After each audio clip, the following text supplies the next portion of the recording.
Deduce the expression for torque experienced by a rectangular loop carrying a current I and placed in a uniform magnetic field B. Indicate direction of the torque acting on the loop. आइए loop बना लेते हैं. Loop को मैं random direction में रख रहा हूँ किसी भी एंगल थीटा पे विद द मैग्नेटिक फील्ड.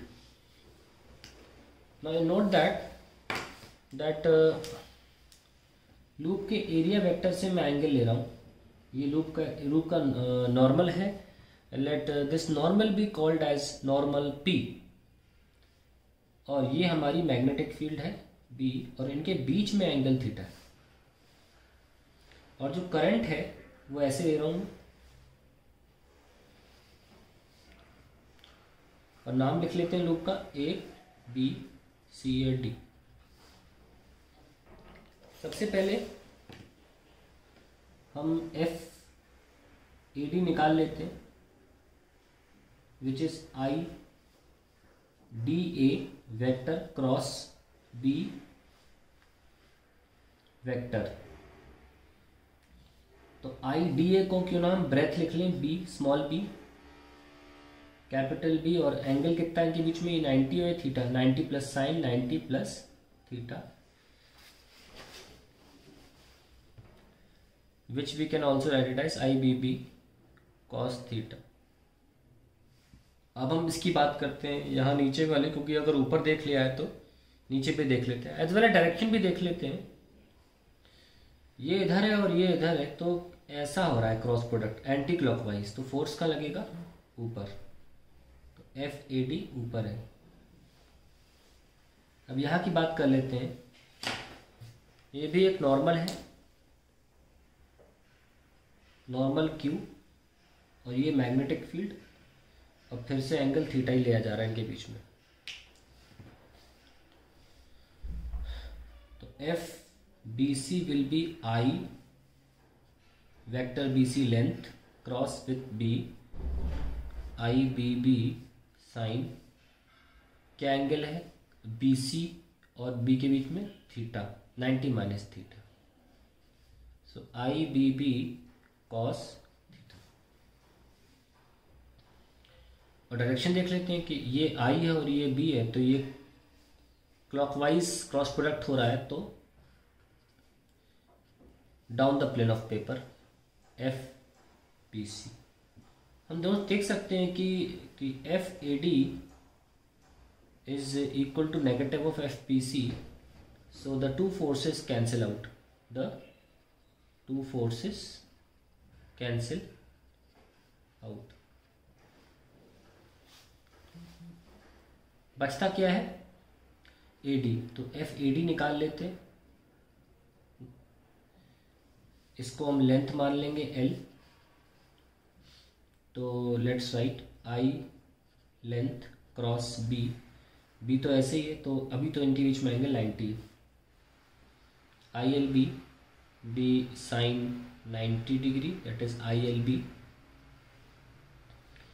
और इस तरीके से यहाँ पे अगर हम देखें यहाँ मैग्नेटिक फील्ड भी है और यहाँ पे I ऊपर जा रहा है तो ICD is IL cross with B. यहाँ भी एंगल 90 डिग्री है. CD लेंथ करंट और ये भी है that will be ILB sine 90 ILB. Direction अलग अलग है ऑब्वियसली क्योंकि ये एंटी क्लॉकवाइज है तो ये बाहर की तरफ होगा, ये क्लॉकवाइज है तो ये अंदर की तरफ होगा.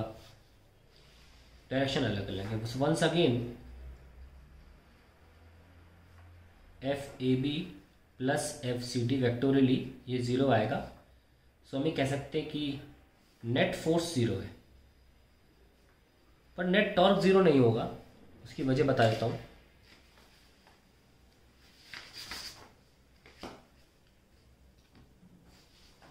तो अगर हम नोटिस करें कि टेढ़ी रखी हुई सब एंगल तो हम इसका टॉप व्यू दिखा रहे हैं आपको. इसका टॉप व्यू दिखा रहे हैं DA और ये मैग्नेटिक फील्ड है B. ठीक है, मैं टॉप व्यू दिखा रहा हूँ. और ये इसका एरिया वेक्टर है थीटा एरिया वेक्टर. तो हमारे पास जो फोर्स होगा जब आई एल क्रॉस बी करते हो तो जो क्रॉस प्रोडक्ट सीखा है ना आपने, C is equals to A cross B, तो C has to be perpendicular to A as well as B, दोनों से, है ना। यहाँ पे लेंथ है वो, ये ए एरिया और मैग्नेटिक फील्ड नहीं है, दो वेक्टर्स हैं ऐसी, कुछ और ले लो चलो, C is equals to P cross Q, confuse जाओ नहीं तो क्रॉस प्रोडक्ट में एक पहचान होती है कि द थर्ड वेक्टर जो है, जो क्रॉस है दो का, has to be perpendicular to both. तो यहाँ देखिए, यहाँ पे जो फोर्स है, it has to be perpendicular to both magnetic field as well as the length, है ना, D A. Anyways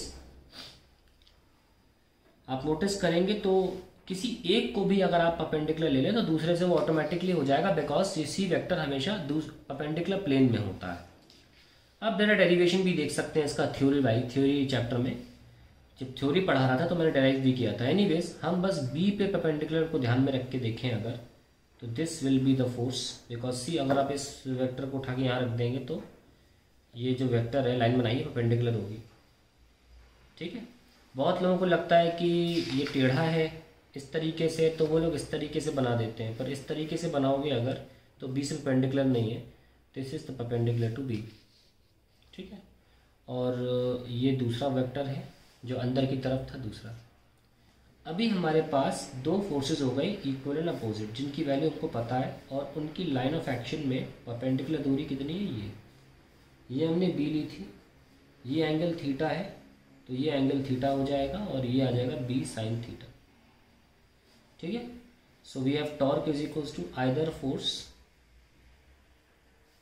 into perpendicular distance between line of forces। so torque आ जाएगा F into B sine theta, और हम already solve कर चुके हैं, I L B into B sine theta, तो टॉर्क आ जाएगा I L B capital B sine theta, ठीक है। This is called the area of the coil, I A B sin theta, and this I into A is called the magnetic moment of the coil, M B sin theta। so torque हो जाएगा M cross B, that is the expression for torque। और direction देखनी है तो M हमेशा area vector के direction में होता है, तो अगर एरिया वेक्टर ये है, मैग्नेटिक फील्ड ये, तो area vector cross with B anti clockwise है, टॉर्क इज अपवर्ड्स, तो आंसर होगा upwards।